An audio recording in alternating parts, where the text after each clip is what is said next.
Hello everyone, நான் உங்கள் தர்ஷினி. இன்றைக்கி நம்ம பார்க்க போகிற டாபிக் என்னென்னா டேட்டாவை பற்றி தான். நம்மளை சுற்றி எல்லாருமே நம்பர்ஸ் டேட்டா அப்படிங்கிற விஷயத்த நிறைய பேர் நிறைய இடத்துல பேசியிருப்பாங்க.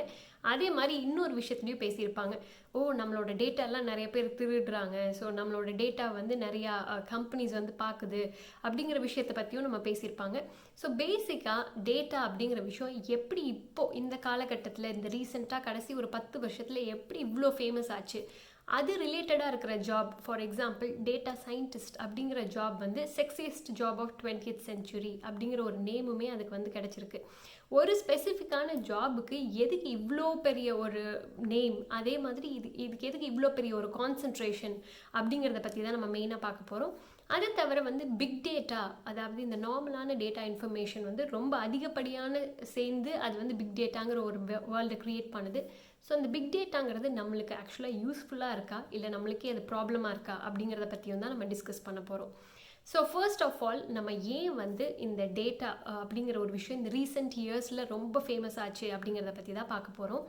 ஸோ நம்ம யூஸ் பண்ணுற டேட்டாவே, நம்மளே ஒரு இண்டிவிஜுவலாக நம்ம யூஸ் பண்ண இல்லை ஸ்டோர் பண்ண டேட்டா வந்து 10 வருஷம் 20 வருஷத்துக்கு முன்னாடி எவ்வளோன்னு நீங்கள் யோசிச்சு பாருங்கள். நீங்கள் சின்ன வயசில் இருக்கும்போதோ இல்லை நீங்கள் ஒரு 20 வருஷத்துக்கு முன்னாடி இருக்கும்போதோ எவ்வளோ ஃபோட்டோ மேக்ஸிமம் எடுத்திருப்பீங்க? ஒரு வருஷத்துக்கு நீங்களே யோசிச்சு பார்த்தீங்கன்னா ஒரு 300-350 ஃபோட்டோ மேக்ஸிமம். அதுவும் வந்துட்டு யாராவது கேமரா வச்சுருந்தாங்கன்னா அவங்கக்கிட்ட வாங்கி எடுக்கிறது அந்த மாதிரி தான் இருக்கும் இல்லையா? மொபைல் மூலமாக எடுக்கிறதுங்கிறது ரொம்பவே கம்மியாக தான் இருந்திருக்கும். ஏன்னா அப்போ வந்து அந்த நோக்கியாவோட ஒரு பேசிக் மாடல் தான் நிறைய பேர்த்துக்கிட்ட இருந்திருக்கும். ஆனால் இன்றைக்கி பார்த்தோம்னா ஸ்மார்ட் ஃபோன் கேமராவோட இல்லாத ஆளே இருக்கவே மாட்டோம். அதே சமயத்தில் அதோட நெக்ஸ்ட் வேர்ஷனுங்கிறதுக்கு தான் நம்ம போய்கிட்டே இருப்போம். ஸோ பேசிக்காக எனக்கு இந்த அளவுக்கு மெமரி ஸ்பேஸ் பத்தல, நான் அடுத்த ஃபோனுக்கு வந்து இன்னும் அதிகமான மெமரி ஸ்பேஸுக்கு நான் அப்கிரேட் பண்ணணும் அப்படிங்கிற ஒரு விஷயம்லாம் தான். ஸோ நம்ம ஆஸ் அன் இண்டிவிஜுவலாக டெய்லி லைஃப்பில் நம்மளோட இதுலேயே வந்து நிறைய டேட்டா வால்யூம் கான்ட்ரிபியூஷன் வந்து அதிகமாக இருக்குது. ஸோ நம்ம ஒரு ஆள் மட்டுமே இந்த மாதிரி பண்ணும்போது நிறைய இண்டஸ்ட்ரி, நிறைய கம்பெனிஸ் நம்மளை சுற்றி இருக்குது. ஸோ அவங்க எவ்வளோ இன்ஃபர்மேஷனை கேதர் பண்ணுவாங்க, அவங்களுக்கு எவ்வளோ இன்ஃபர்மேஷன் ஸ்டோர் ஆகும் அப்படிங்கிறதையும் யோசிச்சு பாருங்கள்.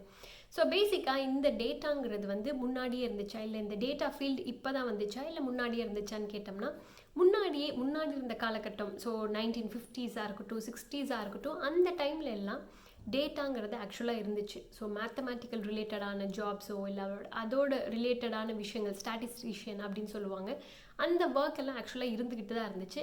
ஆனால் அதோட ரோல் எல்லாமே ரொம்ப கம்மியாக தான் இருந்துச்சு. பிகாஸ் ஒன்று வந்து என்னென்னா டேட்டாங்கிறது ரொம்ப கம்மியான கலெக்ஷன் அப்படிங்கிற விஷயங்கள் தான் போய்கிட்டு இருந்துச்சு. டேட்டாவை ரொம்ப கம்மியாக தான் கலெக்ட் பண்ணிக்கிட்டு இருந்தாங்க. அடுத்ததாக பார்த்தோம் அப்படின்னா நம்மளுக்கு இன்றைக்கி இருக்கிற அளவுக்கு அதை கம்ப்யூட் பண்ணுற அளவுக்கு, அதாவது அதை ப்ராசஸ் பண்ணுறோன்னு சொல்லுவோம்ல, ஸோ அதை அனலைஸோ ப்ராசஸோ பண்ணுற அளவுக்கு கம்ப்யூட்டருமே அந்த டைமில் வந்து இல்லவே இல்லை. ஸோ கம்ப்யூட்டிங் கெப்பாசிட்டி அப்படிங்கிறது வந்து ஆக்சுவலாக இல்லை. பட் ஒரு மூர்ஸ் லா அப்படின்னு ஒரு லா இருக்குது. அது வந்து என்ன சொல்லுதுன்னா, நம்மளோட மொபைலும் சரி கம்ப்யூட்டரும் சரி இதிலெல்லாம் வந்து மைக்ரோசிப் அப்படின்னு ஒன்று யூஸ் பண்ணுவோம். ஸோ அது வந்து எவ்ரி 2 years ஒன்ஸ் வந்து அதோட ஸ்டோரிங் கெப்பாசிட்டியும் கம்ப்யூட்டிங் கெப்பாசிட்டியும் வந்து டபுள் பண்ணிக்கிட்டே இருக்கிறது தான் அதோட கான்செப்டே. ஸோ பேசிக்காக இன்றைக்கி வந்துட்டு நீங்கள் 64 GB ஒரு பொருள் வந்து வச்சுருக்கீங்கன்னா கண்டிப்பாக வந்துட்டு இன்னும் 2 வருஷத்தில் அது டபுள் ஆகி 128 GB கண்டிப்பாக அது அப்கிரேட் ஆகிடும். ஸோ அதுதான் வந்துட்டு அந்த பிரின்சிபிளே. ஸோ ஸ்டோரிங் கெப்பாசிட்டியும் கம்ப்யூட்டிங் கெப்பாசிட்டியும் அதிகமாகிட்டே இருக்குது. அந்தளவுக்கு டிவைஸ் நம்ம கண்டுபிடிக்கிறதுனால இன்னும் டேட்டா ஸ்டோரேஜோட வேல்யூ வந்துட்டு ரொம்ப அதிகமாகிக்கிட்டே இருக்குது. ஸோ இதில் தான் இன்னொரு கான்செப்ட்டுமே வருது, அதுதான் வந்து க்ளவுட் அப்படிங்கிற ஒரு கான்செப்ட். ஸோ 2000க்கு அப்புறம் அப்படின்னு பார்த்தோன்னா நிறைய க்ளவுட் ரிலேட்டடான கான்செப்ட் வந்து ரொம்ப அதிகமாக வந்துருச்சு. ஸோ உங்களுக்கு ஏதாவது ஒரு இன்ஃபர்மேஷன் வந்து வேணும், ஆனால் ஃப்யூச்சரில் தான் வேணும்னா நீங்கள் அந்த க்ளவுட் அப்படின்னு சொல்கிற அந்த ஸ்பேஸ்லேயும் ஸ்டோர் பண்ணிக்கலாம். ஸோ பேசிக்காக க்ளவுட் அப்படின்னு என்ன அப்படின்னு கேட்டோம்னா, உங்களோட சிஸ்டம் இருக்குல்ல, நார்மலான மொபைலோ இல்லை வந்து லேப்டாப்போ, அதில் சேவ் பண்ணாமல் ஒரு காசு கொடுத்து நீங்கள் ஒரு ஸ்டோரேஜ் ஸ்பேஸ் வாங்கிக்கிறீங்க. யாராவது ப்ரொவைடர், ஸோ அமேசானோ இல்லை கூகுளோ மைக்ரோசாஃப்ட்டோ அந்த மாதிரி யாராவது ஒரு ப்ரொவைடர் வந்து அவங்களோட கெப்பாசிட்டி ஸ்டோரேஜ் ஸ்பேஸ் கொடுப்பாங்க, நீங்கள் அங்கே சேவ் பண்ணி வச்சுக்கலாம். ஸோ இதெல்லாம் தான் வந்துட்டு இந்த ரீசெண்ட் டேஸில் இவ்வளோ டேட்டா வால்யூம் க்ரோ ஆகிறதுக்கு ஒரு மெயின் காரணமாக இருந்திருக்கு. ஸோ ஆட்டோமேட்டிக்காக அது க்ரோ ஆகும்போது என்ன ஆகுதுன்னா, ஆள் தேவைகள், ஜாப் ஆப்பர்ச்சுனிட்டிஸ் அந்த ஃபீல்டில் வந்து ரொம்ப அதிகமாக க்ரியேட் ஆகுது. ஸோ இன்டெரக்டாக பார்த்தோம்னா இது எல்லாமே இன்டர்லிங்க்டுங்கிற மாதிரி தான். ஸோ நம்ம க்ரியேட் பண்ணுற இன்ஃபர்மேஷன் நம்மளே வந்து நம்மளை பற்றி சோஷியல் மீடியாவில் கொடுக்கறது, ப்ளஸ் நம்ம யூஸ் பண்ணுற எல்லா பொருள்கள், நம்மளை சுற்றி இருக்கிற எலக்ட்ரானிக் ஐட்டம்ஸ் எல்லாத்துலேயுமே ஸோ நிறைய இன்ஃபர்மேஷன் கேதர் ஆகுது. ஸோ அதுதான் ஃபர்ஸ்ட் ஸ்டெப். ஸோ அதனால என்ன ஆகுதுன்னா அதை ஸ்டோர் பண்ணுறதுக்கு ஒன்று கண்டுபிடிக்கிறாங்க. ஸோ க்ளவுட் ஸ்டோரேஜ் ஸ்பேஸோ இல்லை வந்துட்டு இந்த மைக்ரோசிப் அப்கிரேடோ இது எல்லாமே வந்துட்டு நடந்துகிட்டு இருக்கு. அது கண்டுபிடிச்சதுனால நம்மளோட இன்ஃபர்மேஷனை திருப்பி அனலைஸ் பண்ணி நம்மளுக்கே யூஸ் பண்ணுறதுக்காக ஆளுங்க வந்து தேவைப்படுறாங்க. ஸோ இதெல்லாம் தான் வந்து ஆக்சுவலாக ஸ்டெப்பு. அண்ட் அஃப்கோர்ஸ் இதெல்லாம் தான் இன்டர்லிங்க்ட். எதனால வந்து டேட்டா சயின்டிஸ்ட் ரோல் வந்து ரொம்ப வாண்டடாக இருக்குது அப்படிங்கிறதுக்கு. ஸோ இது வந்து ஃபர்ஸ்ட் நம்ம பார்க்கணுன்னு நினச்ச டாபிக். செகண்டாக வந்து பார்க்கணுன்னு நினச்ச டாபிக் வந்து பிக் டேட்டா. ஸோ பிக் டேட்டானா என்ன, எதனால அது பிக் டேட்டா அப்படிங்கிற ஒரு நேம் வந்துச்சு, டேட்டாக்கும் பிக் டேட்டாக்கும் என்ன டிஃப்ரென்ஸ் அப்படின்னு சொல்லி கேட்டோம்னா, ஸோ நார்மலாக அது ரெண்டுக்கும் ஒரு பெரிய டிஃப்ரென்ஸ் அப்படிங்கிறது கிடையாது. நம்ம நார்மலாக கலெக்ட் ஆகிட்டு இருக்க டேட்டா அப்படிங்கிற ஒரு விஷயந்தான். ஆனால் இப்போ இருக்கிற காலகட்டத்தில் அதோட இன்ஃபர்மேஷன் ரொம்ப ஃபாஸ்ட்டாகவும் ரொம்ப அதிகமான டேட்டாவும் ஸ்டோர் ஆகிறதுனால தான் அதுக்கு வந்து பிக் டேட்டா அப்படிங்கிற ஒரு நேம் வந்து வந்துச்சு. ஸோ பேசிக்காக இதில் வந்து நிறையா டேர்ம்ஸ் யூஸ் பண்ணுவாங்க. ஒரு டேட்டா வந்து டிஃப்ரெண்ட் வீஸ் அப்படின்னு சொல்லுவாங்க. ஸோ வெலாசிட்டி, எவ்வளோ ஃபாஸ்ட்டாக டேட்டா வந்து ஸ்டோர் ஆகிக்கிட்டே இருக்குது, நிறைய டேட்டா வந்து இப்போ கலெக்ட் பண்ணிக்கிட்டே இருக்காங்க. ஸோ அது ஒரு reason.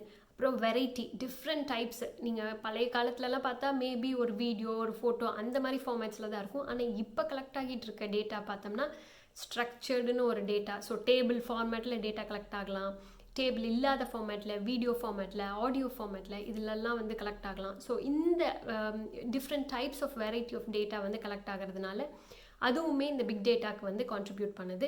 So volume, velocity, veracity, variety, இதெல்லாம் அந்த வீஸ் அப்படின்னு சொல்லுவாங்க. ஸோ பேசிக்காக என்னென்னா ரொம்ப ஃபாஸ்ட்டாக கலெக்ட் ஆகுது, டிஃப்ரெண்ட் டைப்ஸில் கலெக்ட் ஆகுது, அதே மாதிரி எவ்வளோ நல்ல குவாலிட்டியோட டேட்டா கலெக்ட் ஆகுதா இல்லையா, இது எல்லாத்தையும் பேஸ் பண்ணி நார்மலாக இருக்கிற டேட்டா வந்து ரொம்ப அதிகப்படியான இன்ஃபர்மேஷன் வருதுங்கிறதுனால தான் அதுக்கு பிக் டேட்டா அப்படிங்கிற ஒரு நேம் வந்து வந்துச்சு.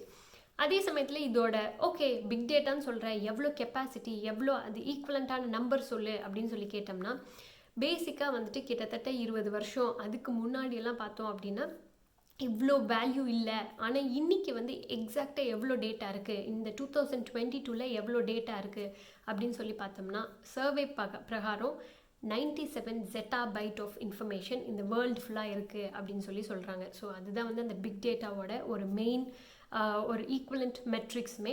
ஸோ zettabyte அப்படின்னா என்னென்னா 10^21.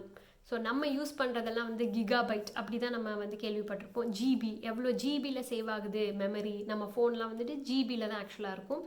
ஸோ ஆனால் வந்து இந்த zettabyteங்கிறது தான் வேர்ல்டு ஃபுல்லாக இருக்கிற ஒரு டேட்டாவோட வால்யூம்.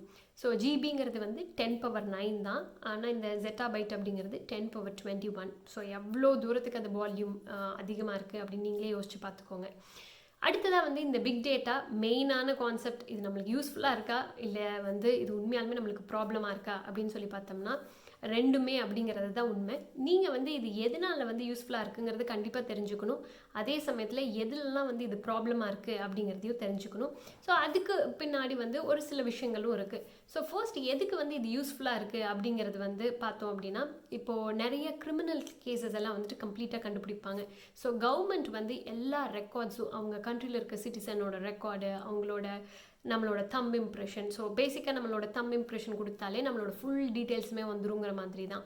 ஸோ அவ்வளோ இன்ஃபர்மேஷன் கலெக்ட் பண்ணும்போது வேறு யாராவது வந்துட்டு உங்களோட நேமை ஃபேக்காக யூஸ் பண்ணுறாங்களோ இல்லை கிரிமினல் ரெக்கார்டு வந்து செக் பண்ணணும் அப்படின்னாலோ அது வந்து ரொம்ப யூஸ்ஃபுல்லாக இருக்கும். ஸோ பேசிக்காக இது வந்து ஒரு இடத்துல நிறைய இன்ஃபர்மேஷன் கலெக்ட் பண்ணுறது ஒரு விதத்தில் வந்து இது பாசிட்டிவாகவும் இருக்குது.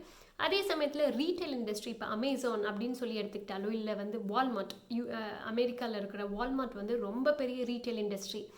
அவங்களதில் வந்து ஒரு மணி நேரத்துக்கே கிட்டத்தட்ட 1 மில்லியன் டிரான்சாக்ஷன்ஸ் வந்து நடக்குது. ஸோ 10 லட்சம் டிரான்சாக்ஷன் ஒரு மணி நேரத்துக்கே அவங்களோட டேட்டா வந்து அவ்வளோ கலெக்ட் பண்ணுறாங்க. ஸோ அது வந்து ஒரு இன்ட்ரெஸ்டிங் ஃபேக்டருமே கூட, அதே சமயத்தில் அது ப்ராப்ளமாக இருக்கிற விஷயமுமே கூட. ஸோ பேசிக்காக வந்து அவ்வளோ இன்ஃபர்மேஷன் கலெக்ட் பண்ணும்போது என்ன ஆகுதுன்னா, நீங்கள் வந்து என்ன வாங்க போகிறீங்க, நீங்கள் வந்து எதுக்காக பர்ச்சேஸ் பண்ண போகிறீங்க, இல்லை உங்களுக்கு வேறு ஏதாவது விஷயங்கள், உங்களுக்கு தேவையான விஷயங்களுக்கு ஏதாவது ப்ரமோஷன் வந்து வேணும் அப்படின்னா அதுவும் உங்களுக்கு சென்ட் பண்ணுறது முன்னாடியே உங்களோட மெயில் மூலமாக. ஸோ இந்த மாதிரி உங்களோட லைஃப் ஈஸியர் ஆக்கிறதுக்கும் ஹெல்ப் பண்ணுது. அதே சமயத்தில் அந்த பையிங் பேட்டர்ன் மூலமாக வந்துட்டு வால்மார்ட் சில விஷயங்கள் வந்து கணிக்கிறாங்க. நீங்கள் வந்து மேரேஜ் பண்ணிக்க போகிறீங்களா, இல்லை வந்துட்டு நீங்கள் டிவோர்ஸ் பண்ணிக்க போகிறீங்களா, இல்லை உங்களோட லைஃப்பில் என்ன ஆகிட்டு இருக்கு அப்படிங்கிற விஷயத்த கூட அந்த டேட்டாவை வச்சு கணிக்கிறாங்க. ஸோ பேசிக்காக இது வந்து ஒரு சில நேரத்தில் வந்து எவ்வளோ தூரத்துக்கு பாசிட்டிவாக இருக்கோ அதே தூரத்துக்கு அது வந்து ஒரு நெகட்டிவான விஷயமாகவுமே இருக்குது. பிகாஸ் உங்களோட இன்ஃபர்மேஷன் இவ்வளோ எல்லாருக்குமே தெரியுது, சுற்றி இருக்கிறவங்க எல்லாருக்குமே நீங்கள் என்ன பண்ணிக்கிட்டு இருக்கீங்கன்னு தெரியுது அப்படிங்கிறது கொஞ்சம் ஒரு பயமான விஷயமுமே கூட தான்.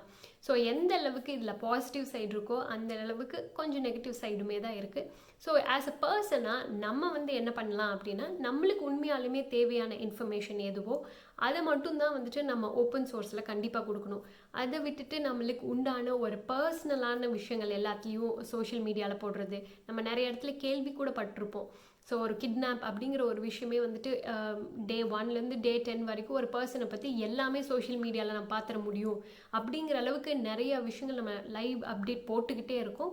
ஸோ அதை வந்து நம்மளுமே கொஞ்சம் குறைச்சிக்கிட்டோம் அப்படின்னா நம்மளோட டேட்டாவும் இன்ஃபர்மேஷனும் கொஞ்சம் ப்ரைவேட்டாக இருக்குங்கிறது ஒரு இம்பார்ட்டண்ட்டான விஷயம். ஸோ அதே மாதிரி நீங்கள் எதுலேயாவது மெம்பர்ஷிப் அதில் சைன்இன் பண்ணுறீங்கன்னா உங்களோட இன்ஃபர்மேஷன் எல்லாம் கொடுப்பீங்க. ஸோ உண்மையாலுமே அந்த மெம்பர்ஷிப் வந்து உங்களுக்கு யூஸ்ஃபுல்லாக இருக்குன்னா தாராளமாக நீங்கள் அதை போய் கன்சிடர் பண்ணலாம். ஆனால் அப்படி இல்லைங்கிற பட்சத்தில் எல்லா இடத்துலையுமே உங்களோட ஃபோன் நம்பர், இமெயில் ஐடி, உங்களோட இன்ஃபர்மேஷன் இதெல்லாம் கொடுக்குறீங்கன்னா அது வந்து ஒரு ஓப்பன் சோர்ஸில் இருக்குது அப்படிங்கிறதையும் நீங்கள் மைண்டில் வச்சுக்கோங்க. ஸோ இதெல்லாம் விஷயங்கள் தான் நீங்கள் வந்து டேட்டாவை பற்றி தெரிஞ்சுக்க வேண்டியது. அதே மாதிரி பிக் டேட்டானா என்ன அப்படிங்கிறது எல்லாமே உங்களுக்கு டேட்டாவை யூஸ் பண்ணி உங்களோட லைஃப்பில் ஏதாவது பாசிட்டிவான விஷயங்கள் நடந்திருக்கா, ஃபார் எக்ஸாம்பிள் உங்களுக்கு தேவையான நேரத்தில் தேவையான விஷயங்கள் ரெக்கமெண்ட் ஆயிருக்கா அப்படிங்கிறதும், அதே சமயத்தில் இது யூஸ் பண்ணி எனக்கு சில விஷயங்கள் என்னோட ப்ரைவசி வந்து போன மாதிரி நான் ஃபீல் பண்ணுறேன் அப்படிங்கிற ஏதாவது விஷயம் நடந்துச்சா அப்படிங்கிறத கண்டிப்பாக கமெண்ட் பாக்ஸில் லீவ் பண்ணுங்கள். ஸோ நம்ம இன்னொரு வீடியோவில் வேற ஒரு டாப்பிக்கோட பார்க்கலாம். பாய்.